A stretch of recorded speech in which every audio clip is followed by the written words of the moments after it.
Resident Evil 4 is not a story about Leon's rescue mission, but it is a story about a man who tried to become God and failed miserably. When Umbrella fell, the world believed that the nightmare had ended. Government told themselves the threat was neutralized, and the public was allowed to forget. But in the forgotten valley of Spain, something older than bioterrorism was unearthed. The Las Plagas. This was not a weapon or a virus, but it was a way to control the human race entirely. Resident Evil 4 is often told as Leon's mission to save the president's daughter, but in reality, it is a story of Osmund Saddler's attempt to rewrite human free will, and the chains of failures that destroyed his godhood. Leon didn't just stop a cult, he exposed the fatal flaw that comes with absolute control. Leon S. Kennedy survived Raccoon City, but he did not walk away unchanged. Raccoon City taught governments one thing: fire cleanses everything, and over 100,000 people were erased to bury that dark truth. Leon, broken and guilty, was reshaped into a weapon, trained under Jack Krauser to understand and obey without hesitation. He wasn't cured, he was just reprogrammed, and 6 years later the president's daughter vanishes and Leon is sent alone, not because he is expendable but because he is controllable. Unknowingly, Leon is sent to face a threat that mirrors what the world turned him into. The Val de Lobos is not insane, it is peaceful. The villagers farm, they work, and they worship. They no longer question. When Leon arrives, the village reacts not with chaos but with coordination. When the church bell rings, they stop instantly, not out of fear, but out of obedience. And this is Saddler's first triumph, a society without dissent. Leon witnesses what Saddler believes humanity should become, a world without hesitation, doubt, or rebellion. When Menendez injects Leon with Las Plagas, Saddler doesn't gloat, he just smiles, because Leon is no longer an enemy, but an ally slowly changing. And Luis is not a comic relief, but the original sinner. He helped uncover Las Plagas,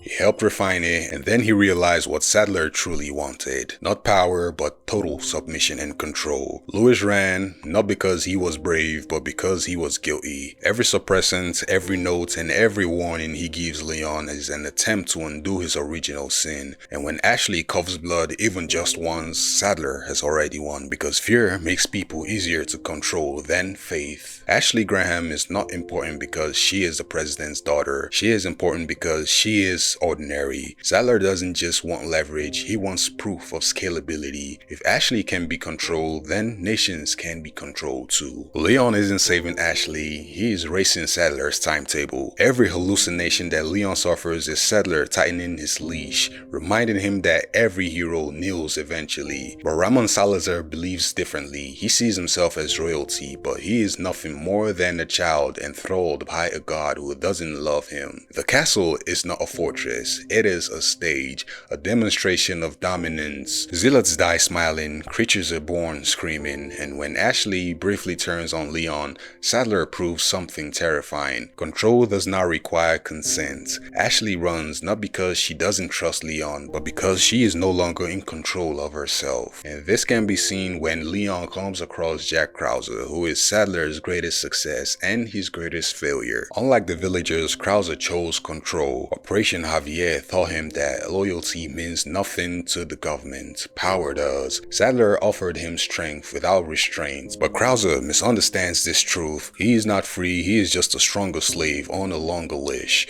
And when Leon kills Krauser, this is a way of Leon showing him mercy instead of justice. Saddler believes war proves humanity is broken, that suffering demands unification, that free will is the disease, but he misunderstands something fundamental. Control creates resistance. Lois rebels, Ashley resists, and Leon endures. Even Ader, selfish, detached, transactional, refuses Saddler's vision. Saddler's godhood collapsed not because Leon is stronger, but because humanity refuses to be simplified. And when Leon falls, the Ganados die screaming, not because they are evil, but because they were never allowed to choose. Leon doesn't save the world, he proves it cannot be ruled absolutely. Ada escapes with the Ember because the world hasn't learned its lesson yet. And Wesker is waiting while Leon returns home knowing one terrible truth: the next Saddler won't wear a robe. Resident Evil 4 is not about zombies, it is not about cults, and it's not even about bioweapons. It is about control versus choice.